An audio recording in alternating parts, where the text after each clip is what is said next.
Growing up, the history that most children are forced to learn about are from their school books.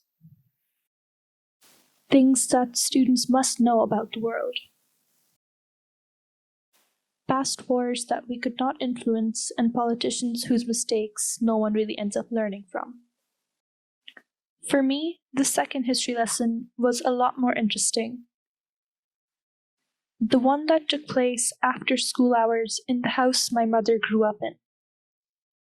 With my grandmother recounting stories of her childhood, and my cousins and I sitting on the edges of our seats with stars in our eyes. Trying to imagine a world so different from the one that we know. A world that only exists in my grandmother's memories now. And the photographs that survived.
Our story begins in the city of Peshawar.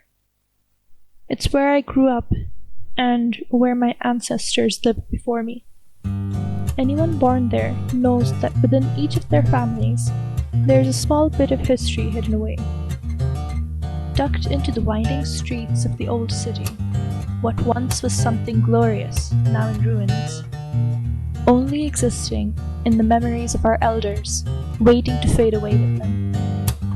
The memories I'm hoping to preserve in this documentary are my grandmother's memories and recollections of her grandfather, Bari Dadaji. He was born in the city. When I asked my grandparents about his birth date, they said he was born somewhere in the 1880s, and probably during the month that mustard seeds are flowering. Although it is not the most efficient way to record birth dates, since flowers such as mustard seeds bloom 2 to 3 times a year, it was a common practice for most families.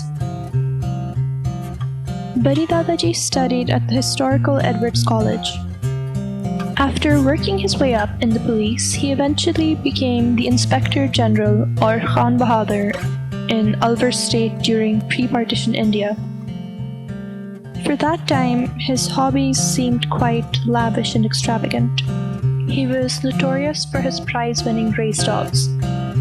My grandmother mentioned that each of those dogs had 2 servants assigned to them, to look after them. And they also had a whole section of a train booked for them when they were traveling from Peshawar to Alvar State. She mentioned that it was common for people to say that they wished to be reborn as Khan Bahadur's dogs, due to the amount of care and love that they were given.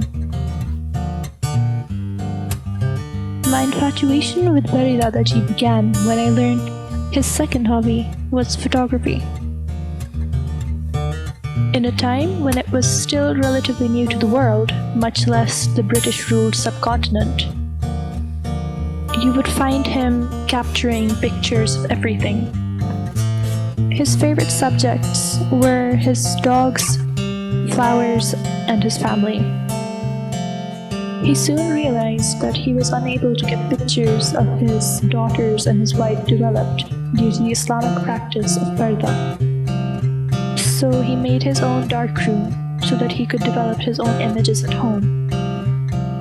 Because the price of photo paper was so expensive back then, all the images are roughly the size of a postage stamp. Pieces of Bari Dadaji's extravagance live on.